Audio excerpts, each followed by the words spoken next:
ويلا بينا نكمل حل سؤال على الحالة الأولى عشان نطلع قيمة ال A وال B. نفتح الآلة بتاعتنا، ندوس على المود، بعد كده state، عندي أنا 3 ثم 2 اللي هو ال A زائد ال BX، معادلة من الدرجة الأولى.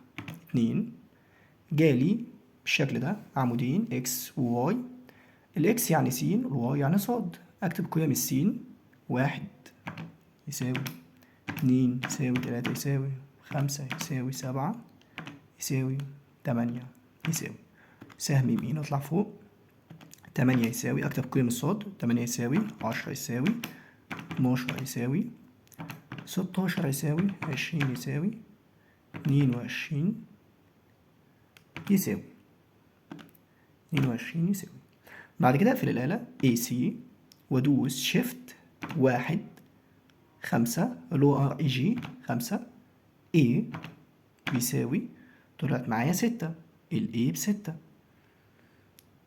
وبعد كده شيفت عشان اطلع قيمة البي، شيفت 1 5 2 اللي هو بي يساوي، طلعت معايا ب2.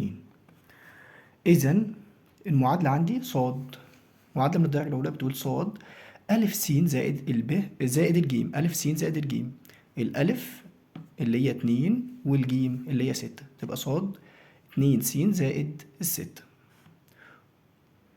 ولو حابب تتأكد من حلك، عوض عن س الموجودة دي بأي قيمة من قيم السين، لازما الناتج يكون قيمة من قيم الصاد، سواء عوضت بواحد 2 3، لازما قيمة الصاد اللي تحتها هي اللي تطلع. يعني وليكن مثلا هعوض بواحد، 2 في 1 2 زائد الستة 8، لازما تطلع 8. لو هعوض مثلا عن قيمة السين باتنين، 2 في 2 4 زائد الستة 10، تمام، وهكذا. دي كده الحالة الأولى لو عايز أحلها بالآلة الحاسبة. أما لو عايز أحلها بالفهلوة اللي هو على طول يعني وأخلص نفسي، أعوض على طول في الإجابة. تعال نشوف المثال التاني. المثال التاني مش هستخدم آلة حاسبة خالص، تمام، هعوض بس في الإجابة. عندي بيقول لي إيه؟ إذا كان لديك البيانات الآتية صاد، مديني قيم لصاد وسين، أجب على الأسئلة الآتية. المعادلة التي تمثل العلاقة بين س وصاد هي، تمام. أنا أشوف المعادلة إزاي؟ صلي بينا على النبي صلى الله عليه وسلم. عندك مثلا المعادلة الأولى اللي هي ص بتساوي س تربيع زائد التلاتة س زائد الاتنين. هعوض، هشيل كل س وأحط قيمة السين الموجودة عندي اللي هي وليكن اتنين. عايز تحط اتنين ماشي، أربعة ماشي، خمسة سبعة، أي قيمة. لو طلع قيمة الصاد تبقى هي دي الإجابة الصح. يعني مثلا هقول نعوض في الإجابة الأولى اللي هي بتقول س تربيع، أشيل السين وأحط بدلها اتنين، اتنين أس اتنين زائد تلاتة في اتنين زائد الاتنين، طلعت معايا ب12. هل تحت السين، يعني هنا السين عندي باتنين، هل الصاد ب12؟ لا، تبقى الإجابة الأولى غلط. طب تعالى نعوض في التانية. 3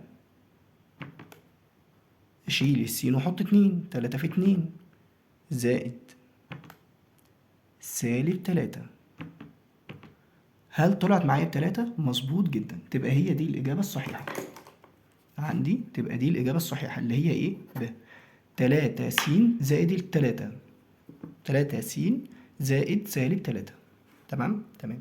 طيب مثلا لو حابب ان انا اعوض عنها ب7، اشيل السين واحط 7، لازما يطلع لي الناتج 18. يعني لو قلت كده 3 في 7 زائد -3، لازما الناتج عندي يطلع ب18. خدت 7 في السينات، اذا الصاد تطلع ايه؟ ب18. تمام تمام. طيب السؤال التاني بيقول لي المعادلة التي تمثل العلاقة بين س وصاد من الدرجة دي؟ أكيد الأولى. طيب ف واحد الفرق الثابت عندي اللي هو قدام السين بكام؟ ب3. طيب قيمة الجزء المقطوع من محور الصادات اللي هو ج بكام؟ -3.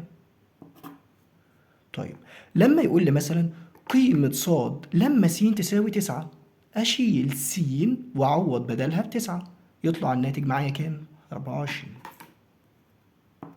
لا استخدمت الآلة ولا عملت أي حاجة، خطوات سهلة وبسيطة جدا جدا جدا جدا.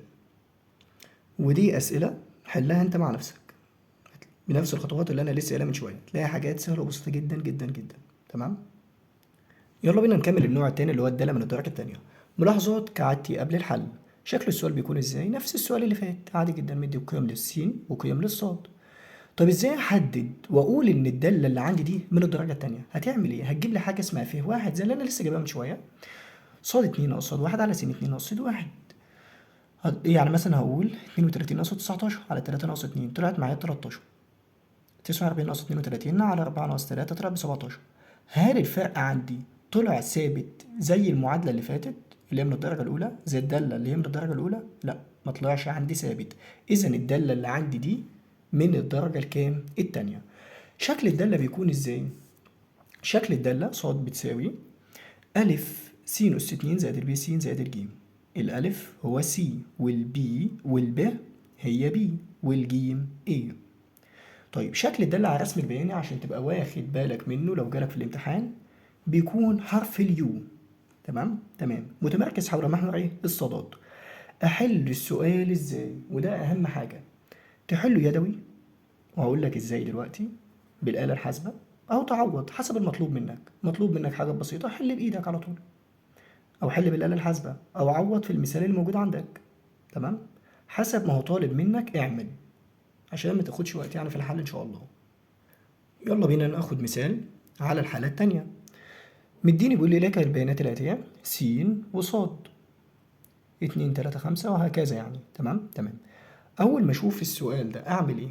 أعمل جدول مكون من 6 أعمدة من 1 ل6. أول حاجة ف س. ف س ده كل رقم ناقص اللي قبله في السينات، يعني 3 ناقص 2، 4 ناقص 3، 5 ناقص 4، 7 ناقص 5 وهكذا. تمام. ده اسمه ايه؟ ف س. كل رقم ناقص اللي قبله في السينات في الصف الأول. طيب ف صاد نفس الموضوع، كل رقم ناقص اللي قبله في الصادات. 32 ناقص 19، 49 ناقص 32. تمام وهكذا. طيب العمود الثالث عايز حاجة اسمها ف واحد، وده بقول ف صاد على ف س، يعني العمود التاني، نواتج العمود التاني على العمود الأول. 13 على الواحد وهكذا، تطلع معايا 13. تمام وهكذا. العمود اللي بعده عايز فروق ف واحد، كل رقم ناقص اللي قبله في العمود 3. يعني هقول أسيب طبعا أول خانة فاضية وابدأ في الخانة اللي بعدها. 17 ناقص 13، 21 ناقص 17. تمام. طيب عايز فروق س الجديدة، هقول كل رقم ناقص اللي قبله، يعني هنا كده على الجدول 4 ناقص 2. تمام. اللي قبله 5 ناقص 3، 7 ناقص 4، 10 ناقص 5، 12 ناقص 7. تمام. دي اسمها ايه؟ فروق س الجديدة، كل رقم ناقص اللي قبله. وبعد كده ف 2 دي هتساوي فروق ف 1 على فروق س الجديدة، بمعنى تاني عمود 4 على عمود 5. تمام. ولما ف 2 يطلع معايا ثابت بالشكل ده، تبقى الدالة ايه؟ من الدرجة التانية. وطبعا على الشكل اللي انا لسه قايل لك عليه من شوية، ص بتساوي ألف س أس 2 زائد الب س زائد الج. بعد كده أطلع قيمتها على الآلة الحاسبة. أجيب الآلة عشان أطلع ال A بكام وال B بكام وال C بكام. تمام. أفتح الآلة، بعد كده أدوس على المود ستيت 3. 3 جالي س وصاد.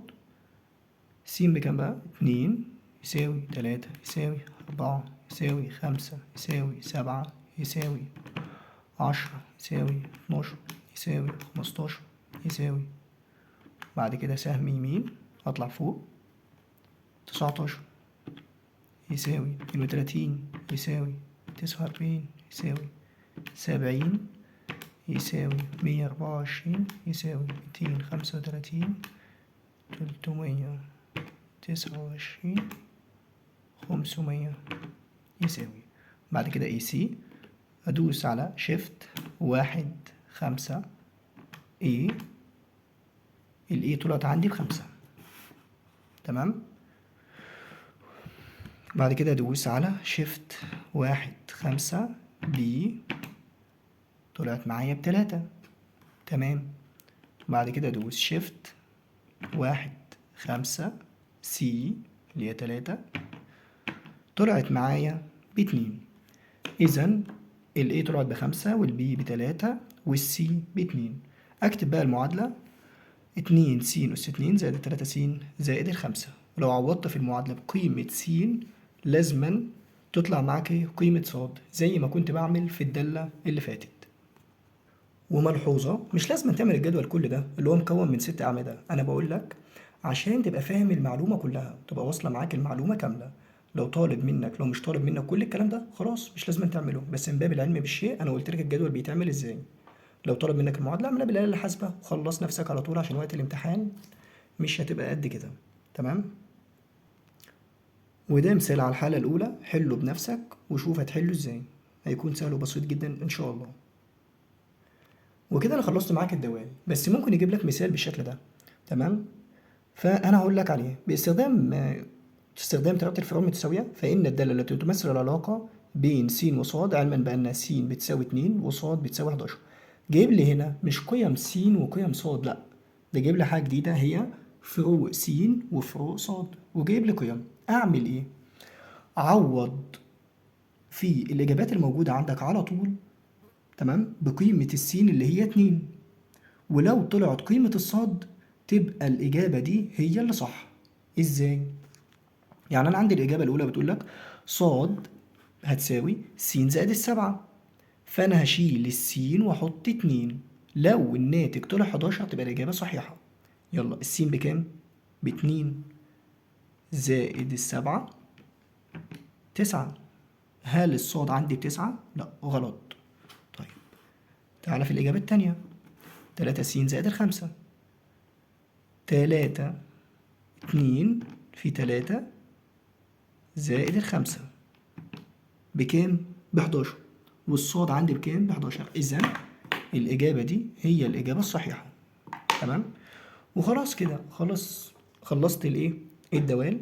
حاجة سهلة وبسيطة جدا، فيديو وقت قليل، ومشيئة الله تعالى الامتحان هتبقى سهل.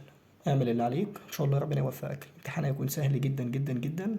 وقلتها قبل كده، غبي مؤاخذة في الكلمة اللي ما يقفلش الامتحان، لأنه الامتحان بيكون سهل كله بالآلة الحاسبة. خلصته معاك يعني حاجات بسيطة. لو سمعت الفيديوهات بتاعتي اللي هم ال6 أو ال7 فيديوهات اللي أنا نزلتهم، مشيئة الله تعالى هتقفل المادة. وبالتوفيق إن شاء الله يوم السبت، وتطلعوا مبسوطين والامتحان تبقى بسيط إن شاء الله يعني. بالتوفيق. ولو حد محتاج مني أي حاجة يبعت لي أي وقت. بس كده، السلام عليكم.